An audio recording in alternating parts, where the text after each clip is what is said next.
1937, an anthropologist, a surrealist poet, and a filmmaker who also shared a certain poetic sensibility got together and proposed a rather grandiose idea. They wanted to systematically document what life was like for ordinary individuals across the United Kingdom. They weren't interested in royalty or the rich or the famous. Instead, their focus was on the working and middle-class lads and ladies, accountants and civil servants, housewives and masons, ministers, pensioners, teachers, and quarrymen. To set about doing this, they assembled a network of hundreds of investigators and volunteers to observe and record every shade of significance and triviality that colored the human experience. This project, which originally ran from 1937 to the mid-1960s, before being revived once more in 1981, was appropriately called Mass Observation.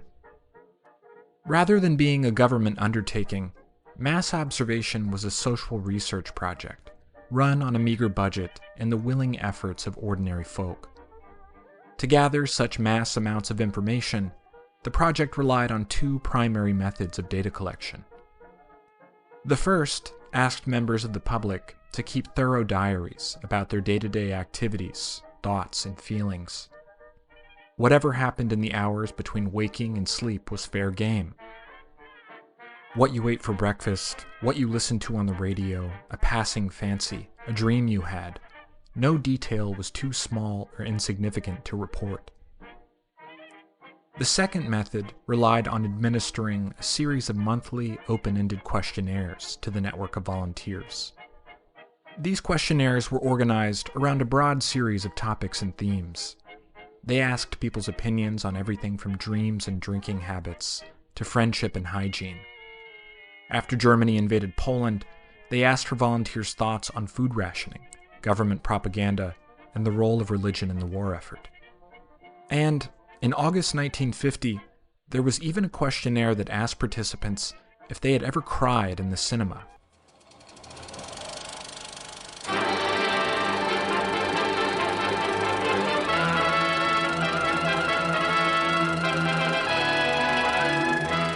Of the 318 people that responded, the majority confessed to having cried in a movie theater at some point, though men were overwhelmingly more ashamed of the act. Women tended to cry from scenes that depicted parting and vulnerable children and animals, while portrayals of heroism, patriotic self-sacrifice, and stoicism in the face of tragedy induced men to tears. Men were more moved by the 1942 film Mrs. Miniver. Women had a greater reaction to Charles Friend's Technicolor adventure, Scott of the Antarctic. However, it was Vittorio De Sica's Bicycle Thieves that seemed to move everyone equally.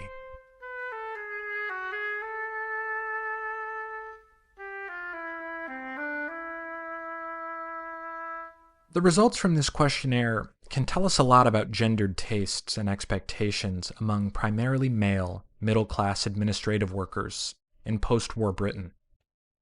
But that's not really what I'm interested in.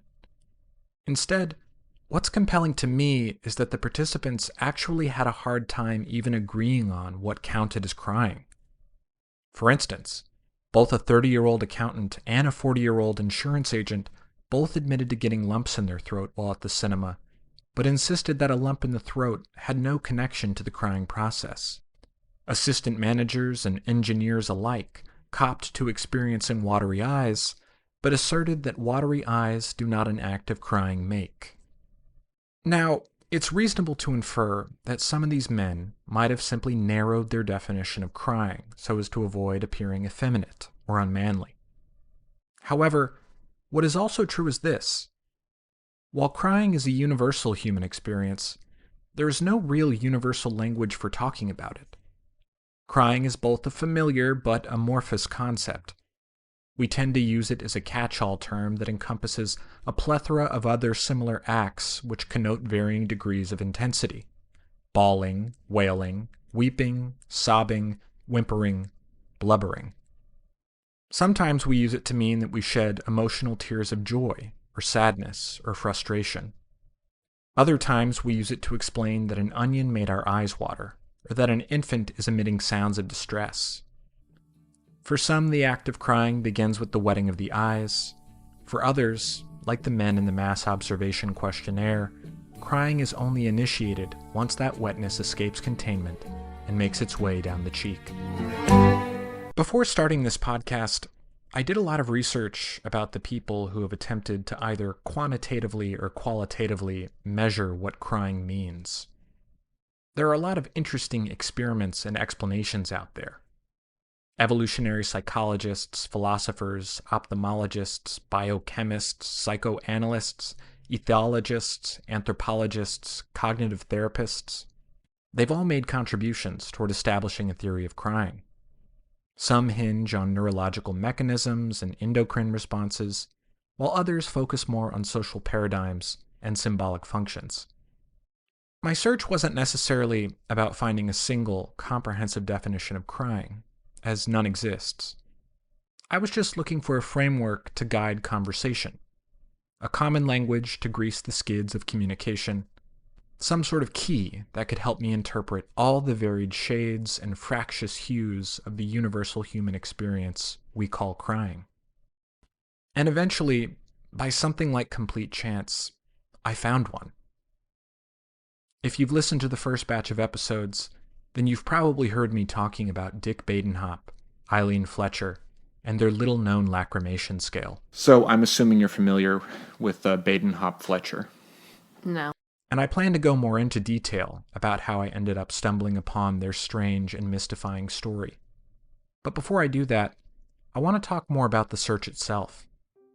I want to share more about the theories of crying that I encountered along the way, because even if they didn't ultimately make the final cut, they still helped me to better understand my personal relationship with crying at movies. I'll still be releasing interview-based episodes with different guests, but in addition to these, I'll also be releasing a miniseries of mini episodes that I'm calling A Brief History of Crying at the Movies.